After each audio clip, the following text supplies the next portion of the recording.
And now we're proud to bring you a new segment here on 10 News Saturday morning, a partnership between 10 News and Penn State's College of Communications. Each week at this time, students from the college will bring you a wrap-up of some stories making the news at Penn State and throughout Center County. But first, we're turning to Bob Swanson for a look at our daycast for the weekend. Bob? Well, I'm actually looking at the forecast for the Penn State game out in Iowa. Currently, we can take a look at that. And now we're proud to bring you a new segment here on 10 News Saturday morning with Penn State students from Communications. They join us from their Mitchell studios on the University Park campus. Now, here's Center Spotlight.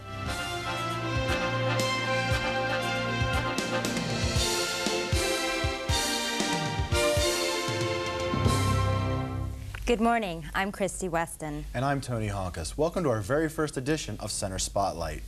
This morning we'll be looking at several important issues in the Center region, starting with school safety. Last spring's Columbine High School massacre is prompting schools everywhere to beef up security, including State College Area High School. Reporter Chantel Cole has more. This familiar scene is repeated dozens of times each week across the Center region, and as these State College area high school students face new challenges, they're also facing new rules and safety measures designed to prevent trouble like school violence. Bushes that aligned the building last spring are gone, and some frosted glass is replaced with clear. Acting Principal Ron Piper says these new measures, coupled with a once controversial school safety officer, are no longer seen as extreme measures. We have a SRO, school resource officer, in our school. Now I think that person is accepted here. He or she, and right now it happens to be a he, is a uniformed policeman with a gun. Principal Piper says he can't guarantee total safety, but he believes students here are safe. How do the students feel? I feel pretty safe because school shootings and school violence, things like that, don't happen very often or are very serious, you know. Another student expressed her feelings on the possibility of State College Area High School installing surveillance cameras in its hallways. It's not a school, it's, like I said, a prison. They're taking away our rights to privacy, I think, in a way, and even free speech in a way. Among the new school safety guidelines is a new rule for teachers. Administrators say teachers cannot even cover their windows on their classroom doors. Just one of many measures designed to ensure a safer school year for everyone. In State College, I'm Chantel Cole. If you witness school violence, call the district's hotline at 235-4999. Violence doesn't always end here. Remember these headlines? Reporter Amy Kramer takes us back to a tragic day on the University Park campus just 3 years ago. It was a typical day of classes just like this one on the University Park campus. But on a rainy September morning just 3 years ago this month, a tragic and frightening event changed the lives of many Penn Staters forever. After everything was calmed down, the police had come in and were taking care of things. I was sitting up against the fence there, just thinking, what's going on? Okay, I'm relaxed, I'm calm, there's no problems, but my knees were shaking about a foot in each direction. Brendan Maliver looks back at a day that will live with him forever. The day this former engineering student became an instant hero and saved lives. Maliver, now a graduate student, wrestled a high-powered hunting rifle from 19-year-old Jillian Robbins, who had opened fire on the lawn of Penn State's Hetzel Union Building, the Hub. Student Melanie Spalla of Altoona was killed in the sniper attack, and Nicholas Mensa of Philadelphia was wounded. Despite all the renovations and changes that the Hub has undergone over the years, Penn State students will never forget the tragedy that occurred on this lawn. It was scary. It was really terrifying because it was so random, and it could have been anyone. Penn State's Director of Public Information says few new safety measures have been necessary to ensure the safety and security of Penn State students and staff. Penn State has, as you can tell from the crime statistics in recent years, a pretty good track record. College campuses tend to have police departments that are more professional in terms of higher degree of education for the officers. Generally, they tend to be a fairly safe place to call home. Robbins pled guilty to third-degree murder and attempted murder and is serving a 30 to 60-year sentence at the Women's State Correctional Institute at Muncie. In University Park, I'm Amy Kramer. Thanks, Amy. Finally, fall in Happy Valley brings Big Ten football and Big Ten problems for area police. Here's Stephen Freed on our news desk. Thanks, Tony. Area police do have their hands full on game day Saturdays. Reporter Kyle Kreis takes a closer look. If you ask nearly any Penn State football fan. They will tell you that there are few experiences as exciting and unique as a Penn State football Saturday.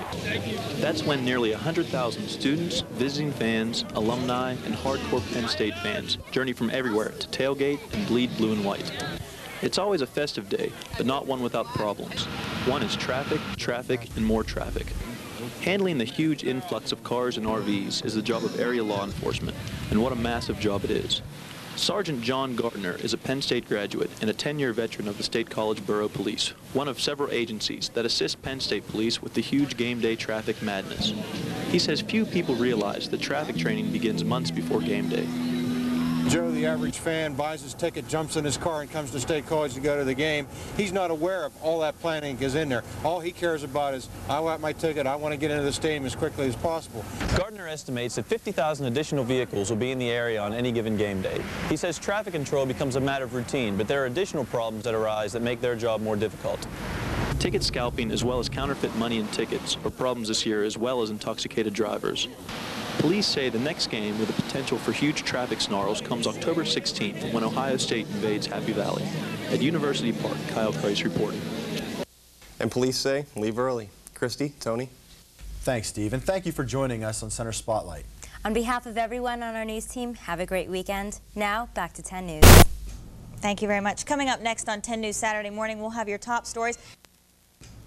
Welcome back at 6:21 and 38 degrees outside. Each week at this time, we turn things over to the students from Penn State's College of Communications. It's their 5-minute weekly wrap-up of some stories making news at Penn State and throughout Centre County. So now from the Mitchell Studios at University Park campus, here's this week's Center Spotlight.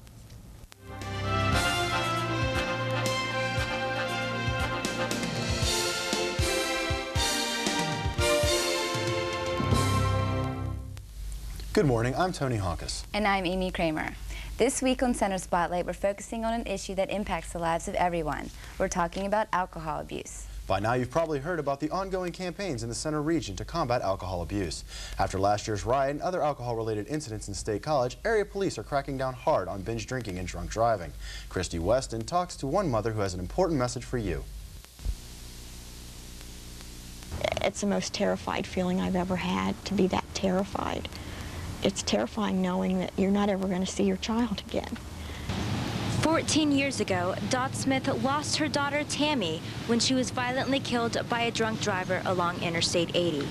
Now, Dot spends much of her time educating others about the dangers of driving drunk through MAD, Mothers Against Drunk Driving. If I can change one person, that they will make the choice that they won't go drink and drive this weekend, maybe that would save your life. But Dot believes there are far too many who don't realize the dangers of driving drunk. It's hard for me to understand because having had to bury my daughter, I guess you could say we learned the hard way, and I don't want other people to learn that way. Dot isn't alone in her public awareness campaign. Many area law enforcement officers are also very concerned. One of those is Officer Ed Zweig. Well, it's a problem in this community. We do arrest quite a few people for driving under the influence here in Centre County. Today, efforts to combat drunk driving have been stepped up. In Ferguson Township, law enforcers have spent close to $30,000 this year on DUI prevention. We have increased the amount of DUI checkpoints that we have on the roads. We've increased the amount of officers on the street patrolling, specifically looking for DUIs and the impaired driver. Officer Zweig says he's not trying to prevent people from drinking, but from getting behind the wheel when they are legally drunk. In Ferguson Township, I'm Christy Weston. If you want more information on Mothers Against Drunk Driving, please call this number at 1-800-848-6233 or the Ferguson Township Police at 814-237-1172. And now we move to yet another aspect of alcohol abuse, this one involving young people. With that story, we go to Chantel Cole on our news desk. Chantel? Thanks, Amy. With a university the size of Penn State, the Center region has more than its fair share of 21st birthday celebrations. But recent tragedies have brought the issue of binge drinking and bar tours to the public spotlight. Reporter Ed Koski takes a look at how bars, local government, and Penn State are dealing with the problem. This is a familiar scene in downtown State College. Streets filled with young people heading out to favorite night spots. But one tragic incident the very first week of fall classes has brought the issues of binge drinking and bar tours to center stage. A Penn State student celebrating her 21st birthday bar tour with 21 shots of liquor lapsed into a coma and nearly died with a blood alcohol level 7 times the legal limit. Duke Gastiger is owner of State College's Rathskeller Tavern, where policies are even tougher now. Most of the taverns, including the Rathskeller, has always had a 3-shot policy for any one person, regardless of whether we're in a tour or not. They've even taken it a step further by serving only beer to anyone on a birthday bar tour. The problem is, when does the responsibility of saying when go from the person who's drinking to the person who's serving the drinks? The responsibility, the legal responsibility on the taverns, the licensees in Pennsylvania, is to serve only someone who is not visibly intoxicated. And that's the catch-22, is that visibly intoxicated sometimes is a pretty tough call. State College Borough recently passed an ordinance requiring all bartenders and one manager from each establishment take part in a one-night alcohol awareness program. It's designed to help recognize the signs of excessive drinking. Penn State has also spearheaded an awareness campaign with other land-grant colleges and universities. The public is not aware of the situation. They think that drinking on campus is kind of drinking as it's always been 20 years ago, 30 years ago when we were alums, and they're not realizing that this type of drinking is putting students in hospitals or killing them. In State College, I'm Ed Koski. Bartenders and managers will begin taking the awareness training in January. Tony, Amy? Thank you, Chantel. Finally, on a happier note, just a few hours from now, Penn State takes on Ohio State here in Happy Valley. Home football game tailgates are a favorite event for everyone. Videographer Todd Timoshenko takes us along.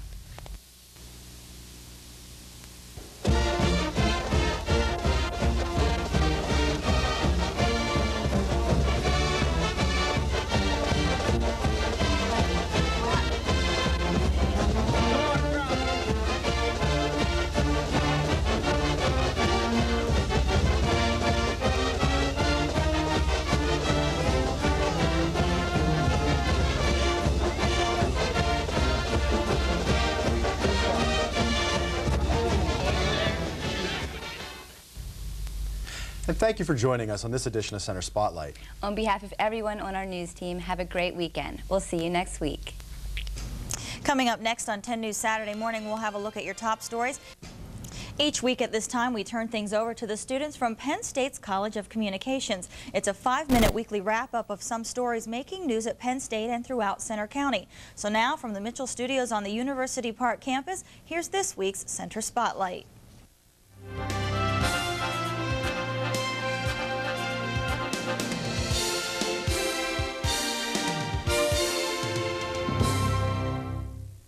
Good morning. I'm Chantel Cole. And I'm Stephen Freed. This week on Center Spotlight, we profile a caring group of people right here in Center County doing more than their fair share to help others all over the world who are in need. And we go along as a local athlete trains for a famous competition about to get underway later today in Florida. But first, this fall may be remembered for all the natural disasters happening here and across the world.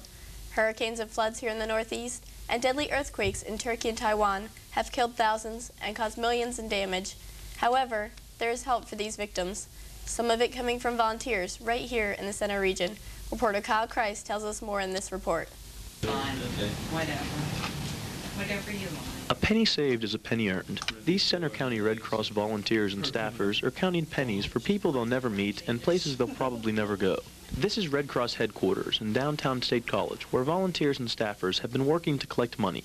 It's for victims of recent disasters like Hurricane Floyd and the devastating earthquakes in Turkey and Taiwan. Money is more useful than clothes. Many people call us and would like to make a donation of used clothing or canned goods or something of that nature, and certainly there are many fine organizations that do collect things of that nature and have a distribution system. We don't. We actually dispense cash. But the Red Cross isn't working alone. Penn State students and organizations are doing their part to help aid victims of disasters. International student Mete Civelek and the Turkish Student Association have teamed up with the Red Cross to raise $25,000 for earthquake victims in Turkey.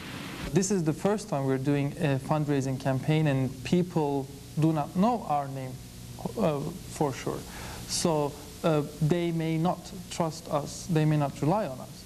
but American Red Cross is here for years, and people know their names and their reputation. The Red Cross says those making specific donations for disasters such as earthquakes or Hurricane Floyd to indicate where the money should be sent. In State College, this is Kyle Kreis reporting. If you would like to make a donation, send them to the Red Cross at 121.5 East Beaver Avenue in State College. Imagine an entire day of constant swimming, biking, and running. It's all part of a triathlon race called Ironman. Amy Kramer has more from our news desk. Thanks, Stephen. In just a few short hours, a Center County man joins 1,200 triathletes in today's grueling Ironman competition in Claremont, Florida. This Penn State graduate has been training right here at University Park. Reporter Christy Weston shows us what it takes. Meet 23-year-old Andrew Hawley, a 6-year triathlete who made a decision last March that would change his life. And with the help of his trainer Bill Magana, Andrew will race in his very first Ironman. Andrew can run really well and he can run long, and I think if he's patient on the bike and he takes his time, rides strong, but within himself, he's going to have a phenomenal race. I think he's going to surprise a lot of people.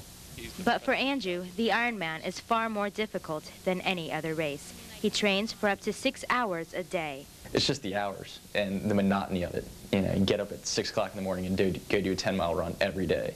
Then you get some sleep and go to the pool and do the same swim workout every day. And then get on the bike again and do another 70-mile ride. But despite Andrew's outstanding fitness level, his trainer tells us it takes much more to finish an Ironman. He's very fit, and that's only really part of the equation now. The other part of the equation, the other 50%, is being very smart while you're out there, because it's a long day. Andrew has been practicing for the Ironman's 2.4-mile swim at the Penn State Natatorium. But in the Ironman, there will be no lanes. Instead, Andrew will swim without rest through the open waters of Florida's Lake Mineola. Things are going to get ugly. No matter how good you are, there's going to be a pain and there's going to be a fatigue that you just won't understand until you feel it. And they say all you have to do is stop and it'll go away. But if you stop, you lose. Seconds lost between each race is crucial. Biking shoes clipped to his pedals and packets of pocketed food will save precious time. Finally, after biking for 112 miles, his last race is a 26.2-mile run, the distance of a single marathon. In State College, I'm Christy Weston. The race begins about 1 hour from now. The average racing time is 8 to 15 hours, but some contestants will race until the gates close early Sunday morning. Stephen, Chantal. Thanks, Amy. And that's all for this edition of Center Spotlight from the Mitchell Studio on the University Park campus. For all of us on the Penn State College of Communications news team, have a great weekend. We'll see you next week. Now back to 10 News. And coming up next on 10 News Saturday morning, we'll have a look at your top stories. Welcome back at 6:21 and 40 degrees outside. Each week at this time, we turn things over to the students from Penn State's College of Communications. It's a 5-minute weekly wrap-up of some stories making news at Penn State and throughout Center County. So now from the Mitchell Studios on the University Park campus, here's this week's Center Spotlight.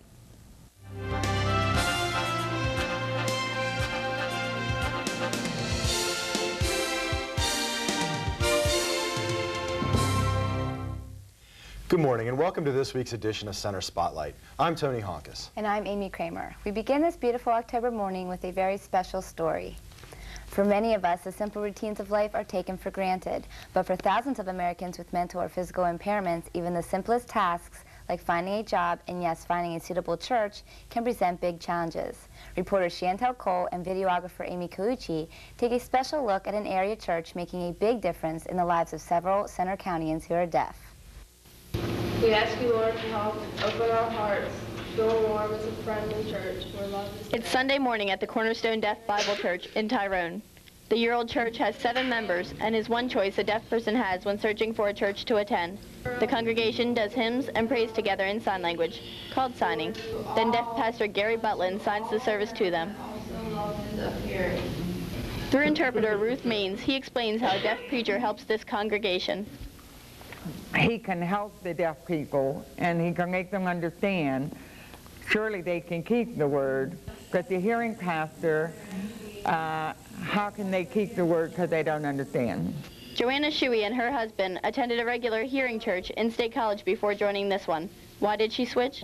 In State College Church, the interpreter and some words she couldn't understand herself. went over her head. Sometimes she'd fall asleep. The other option a deaf person has is to attend a hearing church. But how do they communicate with a hearing member who may not know sign language? Well, I'm deaf, but I watch the hearing people talk with each other, and I watch their lips. Sometimes I can't understand what they say, but sometimes they'll write to me, and then I can read what they say, and then I can write back to them, and that's how we can talk to each other. Meyer attends State College Assembly of God. It's a hearing church that deaf people can attend. That's because an interpreter is present to sign the services for them. In State College, I'm Chantel Cole.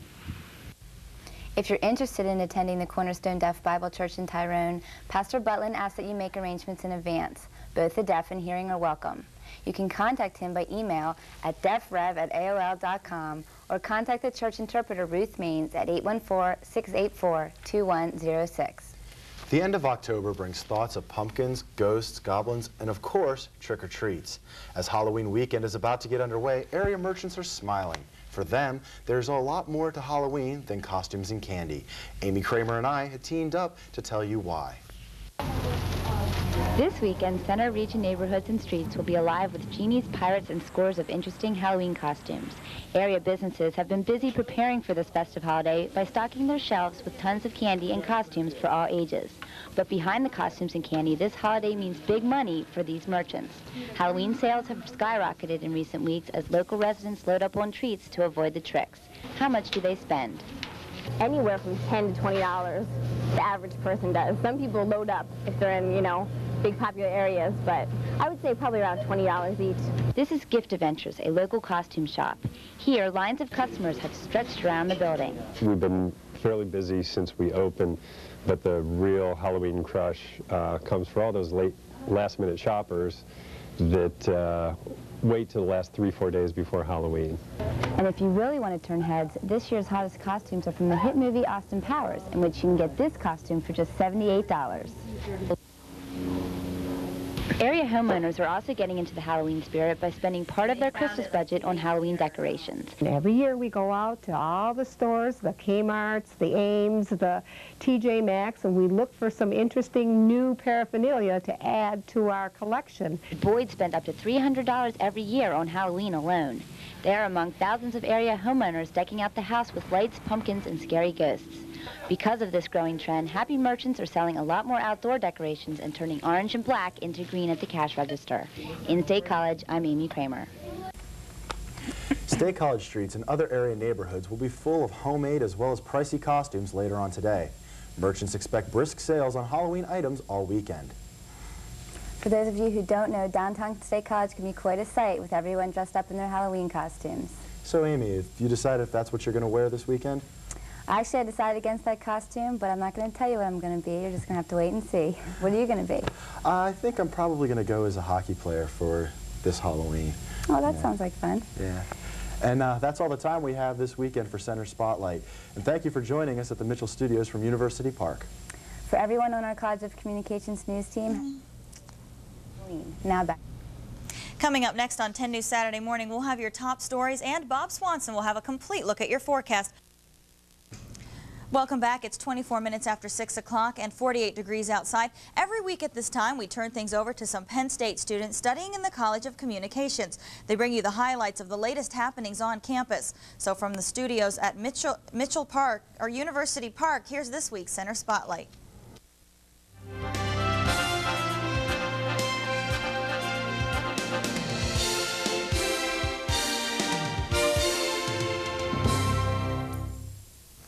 Good morning and welcome to this edition of Center Spotlight. I'm Tony Honkus. And I'm Amy Kramer.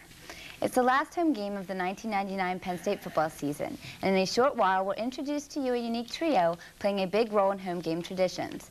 And we'll get up close and personal with a very special State College couple making a big difference in our community. But first, you've probably heard about the Penn State student who was recently diagnosed with bacterial meningitis. That student continues to improve at the Hershey Medical Center. Meanwhile, hundreds of students lined up again this week for the 6th of 7 vaccination clinics offered by Penn State. More than 500 students have taken advantage of the $75 shot, which provides 10-year protection from the potentially fatal disease, meningitis. The vaccines, as well as flu shots, will be offered again Thursday at Penn State.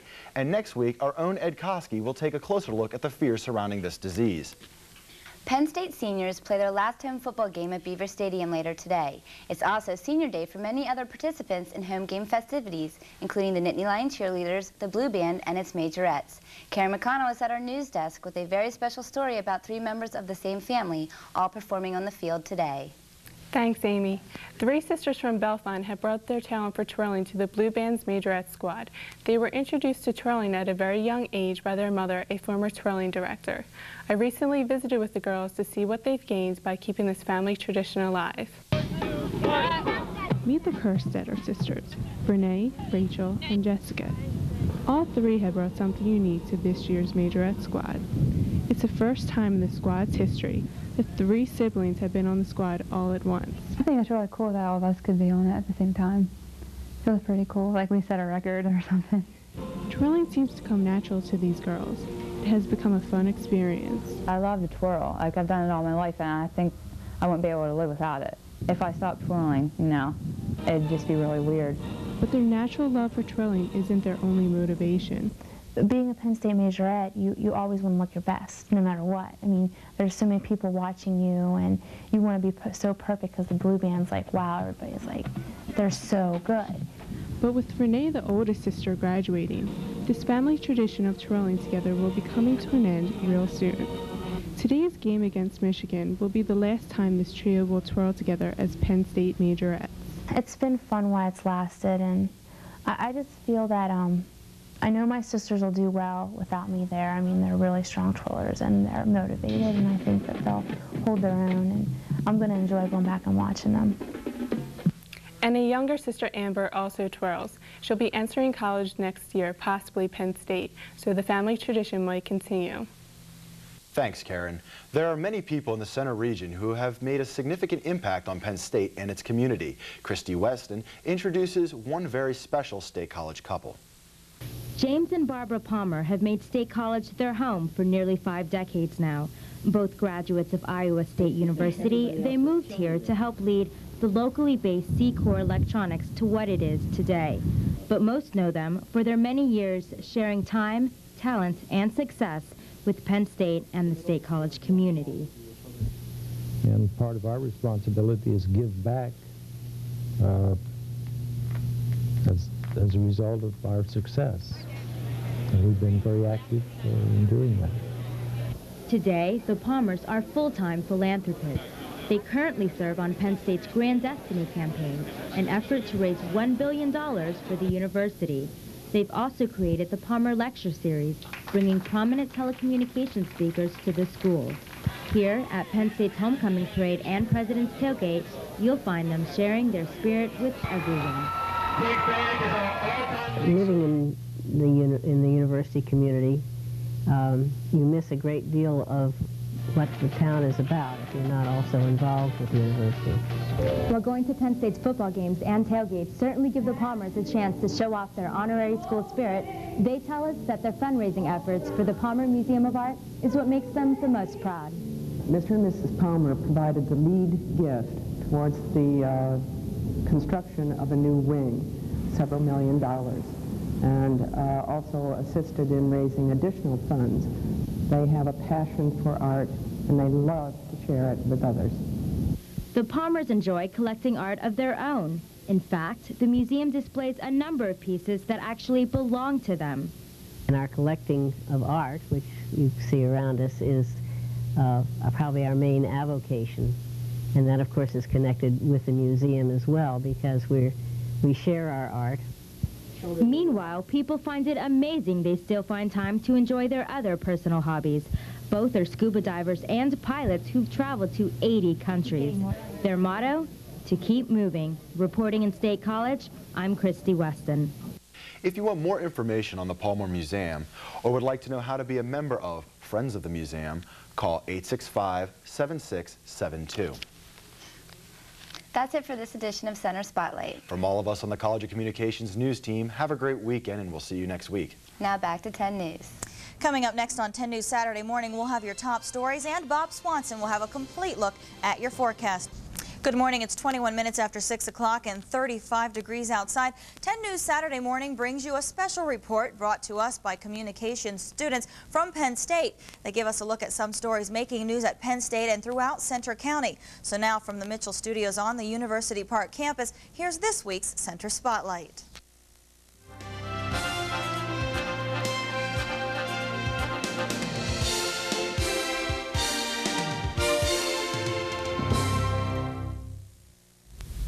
Good morning and welcome to this week's edition of Center Spotlight. I'm Christy Weston. And I'm Stephen Freed. This morning on Center Spotlight, it's that time of year again. Fall is merging into winter, and that can spell trouble for you and your family if and when all of those nasty cold and flu viruses find their way to your home or business. That story in a minute. On the brighter side, it's also that time of year when many of us spend a lot of money on holiday gifts. The biggest shopping weekend of the year begins in less than 7 days. How much money will you part with? We'll take a closer look. First this morning, cold and flu season is here, and all around the center region, people of all ages are doing their best to stay away from germs or are struggling to overcome sickness before the Thanksgiving holiday. We've all been reminded of how serious some of these contagious diseases can really be after a Penn State student was hospitalized with meningococcal disease, a type of meningitis. As he continues to recover, reporter Ed Koski takes a look at how the university is dealing with the disease, as well as the much more common flu and cold viruses.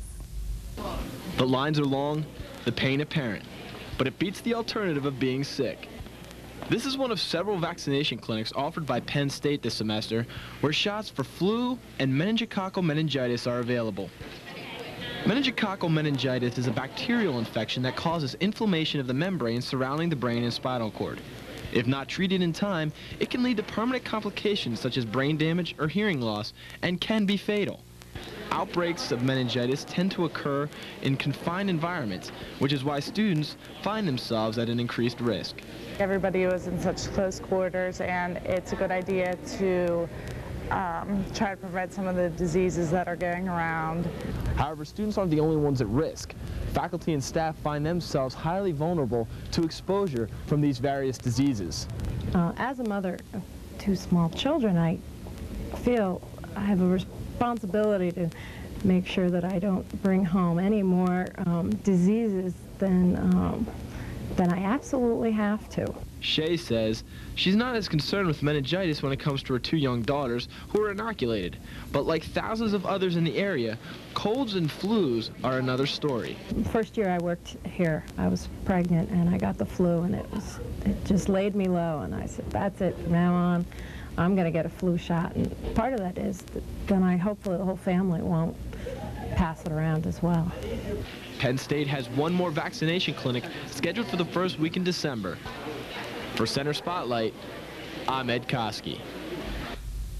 In addition to students, another high-risk group is the elderly. Officials say that if it's possible, everyone should get their flu shots to prevent the spread of the virus.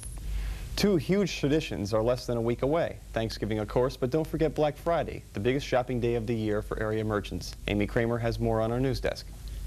Thanks, Stephen. Black Friday signals the start of the holiday season for most of us. Reporter Chantel Cole tells us how area merchants hope to fare. And believe it or not, the potential Y2K computer bug may be part of their profit margin this year. Shopping, shopping, and more shopping. That's what many people across the region will be doing soon. Black Friday is only 6 days away. It's the day many people begin fulfilling their holiday shopping list. Many stores in the area are stocking up so they are ready to handle the massive shoppers coming their way. Nittany Mall's Bonton General Manager says the store is really gearing up for a great day. We're receiving lots and lots of merchandise. We receive 2 tractor trailers a week, and we're getting ready for stocking our shelves and getting ready for the big day, adding additional staff. We have giveaways that day, so we'll be ready to go. Bonton is only one of the many stores preparing early for this big shopping day. The store manager at Walmart tells us how the preparations are a year-long project. Black Friday typically is our busiest day of the entire year, something we work towards planning for the entire year. As soon as it's over, we plan for the next year. Neither of the 2 stores, by the way, are worried that the Y2K concerns this year will lead to shoppers being wary of the money they spend on Black Friday. In fact, some stores say this concern may actually help to increase their sales on this shopping day. In State College, I'm Chantel Cole. Merchants advise you to start your day early to catch all the holiday sales. Most stores will extend their hours to accommodate shoppers. Christy? Thanks, Amy. Also this morning, congratulations to State College Area High School teacher Terry Linder. Earlier this week, she returned from Hollywood, where she was named Disney's Outstanding Teacher of the Year. What an honor. Thank you for joining us for this edition of Center Spotlight. For everyone on the College of Communications news team, have a great weekend and happy Thanksgiving. Now back to 10 News. Thank you. Coming up next on 10 News Saturday morning, we'll have your top stories, and Bob Swanson will have a look at your forecast. But first, here's a look at last night's winning lottery numbers. We'll be right back.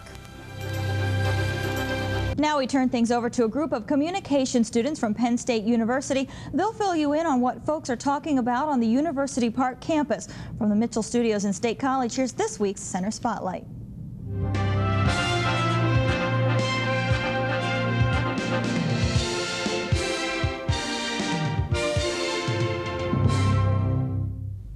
Good morning and welcome to this week's edition of Center Spotlight. I'm Tony Honkus. And I'm Chantel Cole. This morning on Center Spotlight, we'll take a look at the tradition of hunting, also NASA and Penn State teaming up again, and a local effort to save some of man's best friends. But first, thousands of area hunters are in the woods at this hour, and we were reminded of just how deep this hunting tradition runs among many area families. Reporter Amy Kramer takes a closer look. Today marks the end of the first week of buck season. These hunters at the state game lands at Scotia Range are among thousands of Center Countyans taking to the woods this season in their fluorescent orange, all hoping for the chance to shoot a prize buck. For many, hunting creates a thrill but also provides time with family members. Karina Johnstonball was out in the woods by 6:30 a.m. on the first day of buck season with her husband. It's a lot of fun to choose just to watch the deer as they come by. The buck season is really exciting because, of course, you always want to see the big bucks. The hunting tradition is very much alive for many local families who pass it down from generation to generation. Ryan Robertson has been hunting with his grandfather, father, and brother for the past 10 years. One day, Ryan plans to teach his son the sport as well. He says safety and technique are the two most important aspects of the sport. Deer season's something I look forward to all year long because it's a rare opportunity for me to spend some time with my family up at the cabin. Hunters spend weeks preparing for the big day by scouting out the perfect spot, sighting their guns in, and buying the best gear such as ammo, tree stands, and other accessories. In Pennsylvania alone, state game lands now total over 1,150,000 acres used primarily for hunting. Hunters have one more week to harvest that big buck, followed by a 3-day doe season. In Center County, I'm Amy Kramer. Buck season ends next Saturday, followed by doe, muzzleloader, archery season, and small game. Penn State and NASA are once again making news. Karen McConnell has more. Thanks, Chantel. 2 years ago, a Penn State professor was a payload specialist aboard the Space Shuttle Columbia. Well, now NASA has hired Penn State to build a satellite. Reporter Ed Koski has more. At first glance, this image looks straight out of a science fiction movie. But 6 weeks ago, this became Penn State's responsibility to make it reality. This is the SWIFT satellite, a project NASA recently put in the hands of astronomers here at Penn State. Its goal is to learn about one of the biggest questions in the universe. There are these bright flashes of gamma rays that come about once a day, and they last from a fraction of a second to maybe a minute. And they're a really tremendous mystery as to what makes them. Newscast says the satellite will use both an X-ray and UV optical light telescopes to look at the gamma ray bursts in different ways at the same time. It's hoped that better understanding of this phenomenon will lead to a better understanding of the conditions that existed in the early universe. Penn State was granted the contract after competing with schools like Columbia, MIT, and the University of California at Berkeley. Yeah, we're very excited. We think we won because we put together the best proposal. But it's, I think, very good recognition of the quality of the program here. And although scientists here at Penn State have been hired as the chief coordinator for the SWIFT satellite, it truly is an international project. About $13 million is being basically donated to the United States and to Penn State by the governments of the United Kingdom and Italy. Newscast says the money and technology, like this Italian-made X-ray telescope mirror, will all lead to the prospective launch date in July 2003. For Center Spotlight, I'm Ed Koski.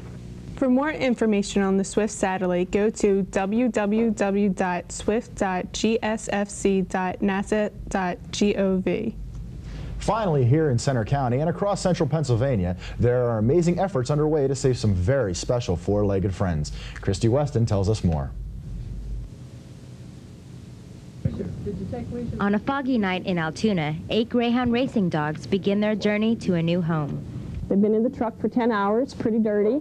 They're all getting baths, getting their ears cleaned, getting some cuts taken care of, and then they're going to get fed and bedded down. Peg O'Brien is one of several volunteers here who belong to Monica's Heart. It's one of the many adoption groups across the country that takes dogs from Greyhound racing tracks and finds homes for them.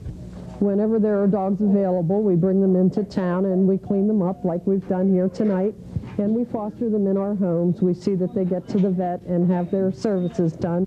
Monica's Heart is run entirely by volunteers and welcomes any donation of time, skills, or one-time contribution.